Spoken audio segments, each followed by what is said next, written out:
The next speaker is Mahoro Tsuda with her original speech, To My 25 Years Old Self.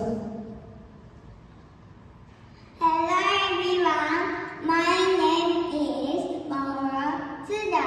I am 6 years old in the first grade at Notre Dame Elementary School. I can speak Japanese, English, Chinese, and sign language. Yes, I can speak 4 languages.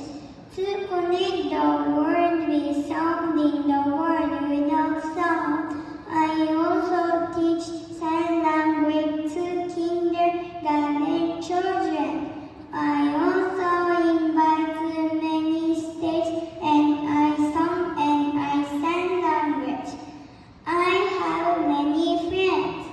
Some cannot hear, some cannot see or use our watches. In the future, I will become a doctor who helps in poor countries. To my 25 years old self, are you working hard? Have you become a doctor who helps in poor countries? Don't forget